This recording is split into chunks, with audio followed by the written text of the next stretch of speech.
Next question हमारे पास question number 5। तो इसको करते हैं। तो देखिए हमारे पास क्या दिया हुआ क्वेश्चन नंबर 5 में। कहता है अ क्यूब ऑफ साइड ए, तो ए साइड दिया हुआ है, ठीक है। Each side of cube is A has a charge Q at each of its vertices. तो हर इसके वर्टेक्स पे यानी हर कोने पे चार्ज दिया हुआ है क्यू, ठीक है, at each vertex. Okay, determine the potential and electric field due to this charge array at the center of the cube। ठीक है, तो center of the cube पे आपको determine करना है potential और electric field, ठीक है, due to all these charges, ठीक है, this charge array। ठीक है, तो कैसे करने वाले हैं हम। तो देखिए अगर आपको पहले पोटेंशियल की बात करते हैं, सोल्यूशन। तो यहाँ पे इसको मैं ले रहा हूँ एट पॉइंट ओ सेंटर। तो यहाँ से अगर आपको पोटेंशियल निकालना है इस पॉइंट पे ड्यू टू दीज चार्जेस, तो आपको इस डिस्टेंस का पता होना चाहिए, ठीक है। तो दिस डिस्टेंस कैसे निकाल सकते हैं इस डिस्टेंस को। तो देखिए आप पहले डायगोनल निकाल दीजिए, ठीक है। तो डायगोनल्स ऑफ क्यूब, ठीक है, डायगोनल कैसे निकालेंगे। सपोज डायगोनल्स होते हैं longest from one corner to the opposite corner, ठीक है। ये वाले नहीं, ये तो साइड्स हैं। तो सपोज ये अपर साइड है, ये लोअर साइड है। ओके, सो जो डायगोनल बनेगा दैट विल बी बैक अपर रूप के यहाँ से लास्ट बैक पॉइंट से, बैक वर्टेक्स से लोअर के फ्रंट, ठीक है, सबसे वाला जो ये वाला है यहाँ तक, ठीक है। या अगर ये वाला फ्रंट वाला आप ले रहे हो फेस, तो बैक फेस का ये वाला और फ्रंट का ये, तो this will be your diagonal, ठीक है। तो पहले हम इस डायगोनल को निकालते हैं, फिर आप ये निकाल सकते हो। Let it be point A. तो ए पॉइंट पे जो चार्ज है वो क्यू है, और बी सी डी जितने भी हैं 8 पॉइंट्स उन पे चार्ज क्यू सेटल्ड है।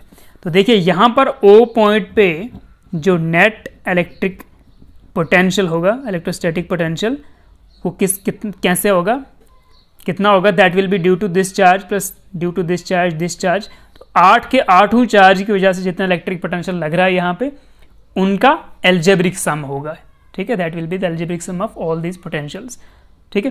तो देखिए अब ये सारे चार्जेस क्या हैं, वर्टेक्सेस पे हैं। तो इसका मतलब सेंटर से सबका डिस्टेंस सेम है, तो आर आपका सेम आ जाएगा हर केस में, और चार्जेस भी इक्वल हैं, ठीक है, इक्वल मैग्नीट्यूड के हैं,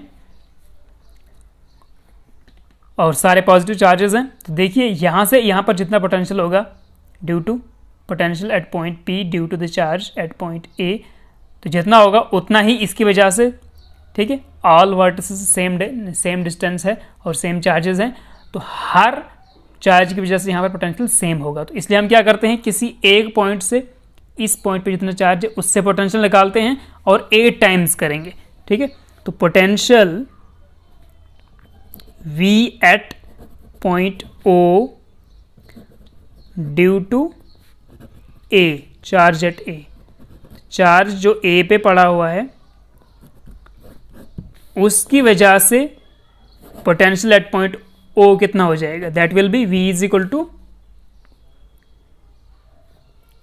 this charge upon 4 pi epsilon naught this distance, ठीक है। तो that will be Q upon 4 pi epsilon naught R। तो हमें R चाहिए और Q का वैल्यू प्लस Q है, तो Q देखिए R कैसे निकलेगा, पहले हम ये निकालते हैं डायगोनल, ठीक है। तो डायगोनल ऑफ द क्यूब, एक फॉर्मूला देखिए हमारे पास डायगोनल ऑफ क्यूबाइड का, ठीक है। क्यूबाइड क्या होता है, जब लेंथ, ब्रेड्थ और हाइट डिफरेंट हो, ठीक है, तो वो क्यूबाइड होता है। और अगर लेंथ, ब्रेड्थ, हाइट सेम हो क्यूबाइड का, तो वो क्यूब में बदल जाता है। तो क्यूबाइड के लिए फॉर्मूला होता है कि लेंथ का स्क्वायर प्लस ब्रेड्थ का स्क्वायर प्लस हाइट का स्क्वायर, ठीक है, उसका अंडर रूट करके वो आपको मिल जाता है diagonal of the cuboid.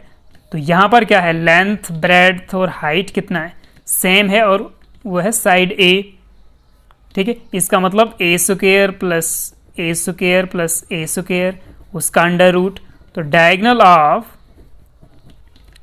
Cube कितना हो जाएगा, that will B 3 a square का अंडर रूट, ठीक है, दैट इज √3a, ठीक है, a स्क्वायर का स्क्वायर रूट निकालोगे तो a आ जाएगा। तो डायगोनल कितना मिल गया आपको, √3 अंडर √3a। तो ये टोटल आपके पास कितना है, √3a।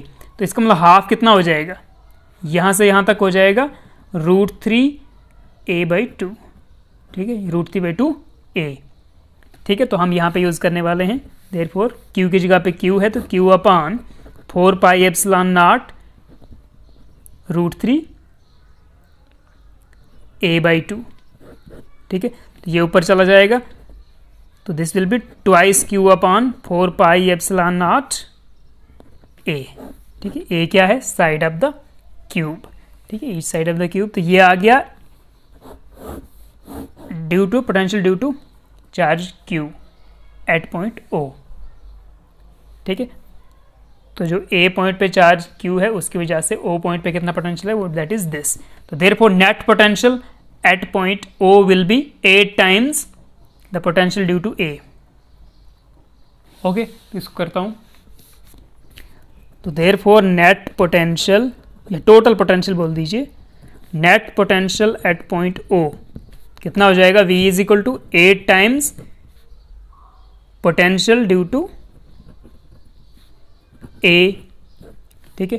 तो दैट इज दिस, तो 8 इंटू ट्वाइस q/4πε0a, ठीक है। तो that comes out to be 8 to the 16, तो 16/4πε0 q/a, ठीक है। तो ये जस्ट निकल गया एक हमारे पास फॉर्म पोटेंशियल के लिए, ठीक है। तो यहाँ पर एक देखिए सिंपल केस बताता हूँ आपको कि यहाँ पर जो चार्जेस थे हमारे केस में चार्जेस सब पॉजिटिव थे, ठीक है, इक्वल डिस्टेंस पे तो लेकिन पॉजिटिव थे। तो सेंटर पे कुछ ना कुछ पोटेंशियल होगा। अगर जो चार्जेस इक्वल एंड अपोजिट होते, यानी इक्वल नंबर ऑफ चार्जेस कुछ वर्टिसेस पे होते पॉजिटिव, कुछ पे नेगेटिव होते, और जितना पॉजिटिव चार्ज है उतना नेगेटिव चार्ज भी होता, और सेम डिस्टेंसेस पे होते, तो यहाँ पर नेट पोटेंशियल कुछ की वजह से पॉजिटिव, कुछ की वजह से नेगेटिव, और नेट हमारे पास 0 आ जाता पोटेंशियल, ठीक है। लेकिन यहाँ पर सारे पॉजिटिव चार्ज हैं तो पोटेंशियल हमेशा यहाँ पर कुछ वैल्यू होगा पोटेंशियल का, 0 नेट पोटेंशियल नहीं होगा, ठीक है। तो अब करते हैं इलेक्ट्रिक फील्ड की बात।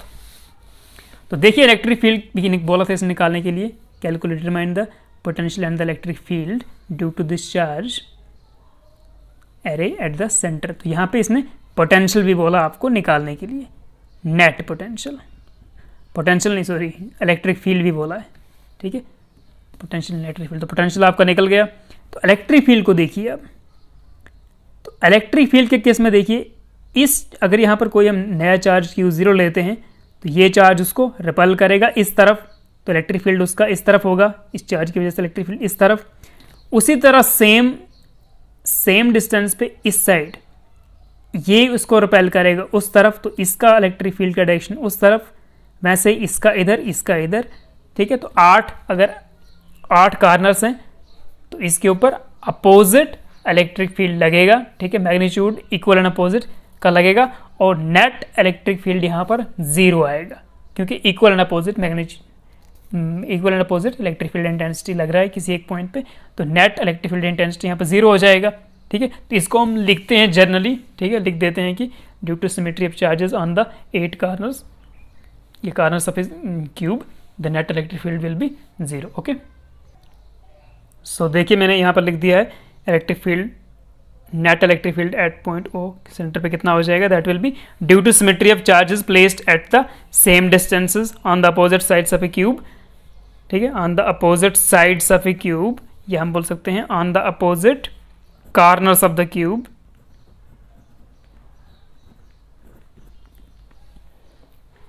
The net electric field eight the centre O will be 0, ठीक है। तो नेट इलेक्ट्रिक फील्ड हमारा कितना हो जाएगा सेंटर पे, E net at point O is equal to 0, okay. तो ये था हमारा क्वेश्चन नंबर 5। नेक्स्ट वीडियो में हम देखते हैं क्वेश्चन नंबर 6, ओके।